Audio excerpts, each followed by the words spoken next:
राज्यस्तरावर आणि इतर ठिकाणी काही ज्या काही घटना घडल्या होत्या त्या सगळ्यांच्या पार्श्वभूमीवर सर्व खबरदारीचे उपाय उद्याच्या होणाऱ्या ईदसाठी आपण केलेले आहेत. त्याकरता आपण उद्याच्या जो बंदोबस्त आहे ईदचा, आतापर्यंत ईदचा जो बंदोबस्त होता त्या सर्व बंदोबस्तांपेक्षा खूप मोठ्या प्रमाणात बंदोबस्त आपण उद्या ठेवलेला आहे. त्याच्यामध्ये 4 DYSP उद्याच्या बंदोबस्तामध्ये आपण वापरणार आहोत. त्यानंतर 7 EI दर्जाचे अधिकारी आहेत, 43 PSI आणि API आहेत, 300 पोलीस अंमलदारांचा बंदोबस्त आहे. त्याचबरोबर 3 दंगा नियंत्रक पथक आहेत, 20 कमांडो आहेत, 6 व्हिडिओग्राफरचा आम्ही वापर करतोय, 3 ड्रोन आम्ही ठेवलेले आहेत सगळ्या हालचालींवर लक्ष ठेवण्यासाठी. आणि या व्यतिरिक्त उमरखेड शहरामध्ये जे नवीन CCTV लावलेले आहेत कॅमेरे, जे 80 कॅमेरे, त्याचे थ्रू सुद्धा आम्ही नियंत्रण ठेवणार आहे. आतापर्यंत आम्हाला जी माहिती आयोजकांनी दिली आहे त्यानुसार तब्बल 20 वेगवेगळ्या भागातून रॅलीज आहेत त्या तातरशा दर्गाला सकाळी जमतील आणि 10 वाजता बरोबर रॅलीला सुरुवात होईल.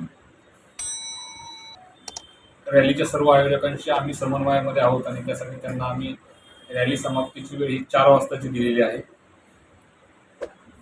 मागच्या 5-6 वर्षामधील रॅली पार पाडत असताना, बंदोबस्त करत असताना जे अनुभव आलेले आहेत त्या दृष्टिकोनातून आपण नियोजन केलेलं आहे, ज्याच्यामध्ये आपल्या नगरपालिकेची भरपूर मदत झालेली आहे. आपण काही महत्त्वाच्या आणि संवेदनशील भागामध्ये बॅरिगेटिंग केलेलं आहे. काही बॅरिगेटिंगचं काम अजून पण चालू आहे, तुम्ही बघताय तिथं.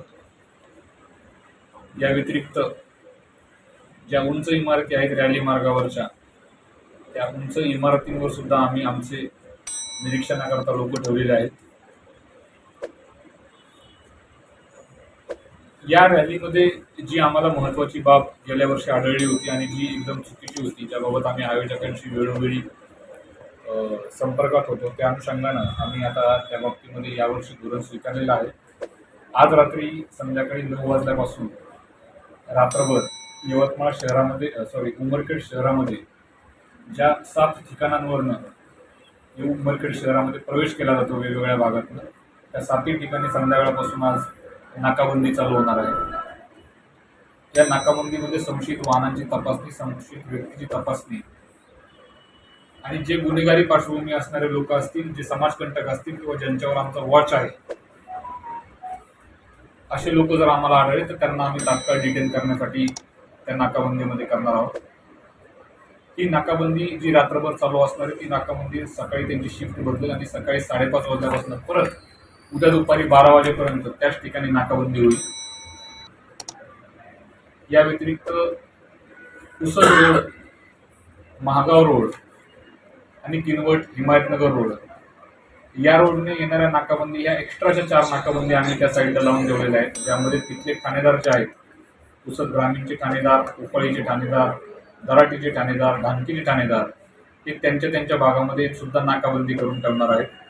आमचा उद्देश एकच आहे की रॅलीमध्ये कोणताही अँटी सोशल एलिमेंट आणि कोणताही गुन्हेगारी पार्श्वभूमी असणारा व्यक्ती हा रॅलीमध्ये समावेश होणार नाही. याबाबत आम्ही आयोजकांनाही पूर्वकल्पना दिलेली आहे आणि त्यांनी त्याचं स्वागत केलेलं आहे. त्यांनी त्या बाबतीमध्ये आम्हाला सांगितलेलं आहे की रॅलीमध्ये असा कोणताही पार्श्वभूमी असणारा व्यक्ती नको. या व्यतिरिक्त ठाणेदार उमरखेड यांनी त्यांच्याकडे असणारा जो गुन्हेगारी अभिलेख आहे तो तपासून 44 लोकांना उद्याच्या रॅलीमध्ये सहभागी होण्यास मज्जाव करणारे आदेश काढलेले आहेत. त्या 44 लोकांना जे आदेश काढलेले आहेत त्या आदेशाची आम्ही आता तामिली करतोय आणि त्या 44 लोकांवर लक्ष ठेवणारे आणि ते लोक समावेश होऊ नये यासाठी आम्ही एक वेगळं पथक निर्माण केलेलं आहे की ते लोक रॅलीमध्ये येणार नाहीत. असे जर लोक ज्यांच्यावर उपविभागीय अधिकारी SDO उमरखेड यांनी जे आदेश काढलेले आहेत त्यांचे तात्पुरत्या तडीपारीचे, ज्यांना ईदमध्ये येण्यापासून मज्जाव केलेला आहे, असे जर लोक आम्हाला उद्याच्या दिवसामध्ये रॅलीमध्ये दिसले तर त्यांच्यावर आम्ही कठोर कायदेशीर कारवाई करणार आहोत. आम्ही ती सुद्धा तयारी केलेली आहे. या व्यतिरिक्त रॅलीला गालबोट लागू नये याकरता सर्व समाजातल्या व्यापारी संघटना असतील, हिंदू संघटना असतील, हिंदू बांधव असतील, रॅली मार्गावरील दोन्ही बाजूंचे रहिवासी असतील, या सगळ्यांबरोबर आमचा योग्य समन्वय आहे. सर्वांना आम्ही विश्वासात घेतलेला आहे आणि आयोजकांनी आत्तापर्यंत आम्हाला अतिशय मोलाची मदत केलेली आहे. गावातल्या सर्वच लोकांनी आम्हाला या बाबतीमध्ये अतिशय मोलाची मदत केलेली आहे आणि एका चांगल्या विश्वासाच्या वातावरणामध्ये आम्ही उद्याच्या रॅलीचा बंदोबस्त हा पार पाडणार आहोत. भारतीय नागरिक सुरक्षा संहिता 2023 अन्वये SP साहेबांनी या बाबतीमधले आदेश कालच पारित केलेले आहेत. डीजे मध्ये लेझरला बंदी आहे.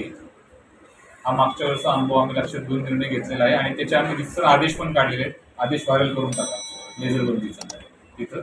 या व्यतिरिक्त डीजे मध्ये कोणती आक्षेपार्ह गाणी वाजणार नाही, घोषणा दिल्या जाणार नाही, बॅनरबाजी होणार नाही, पोस्टर लावले जाणार नाहीत. या बाबतीमध्ये आयोजकांना आम्ही स्पष्ट लेखी स्वरूपात सूचना दिलेल्या आहेत आणि त्यांनी सुद्धा त्यावर सहमती दर्शवलेली आहे.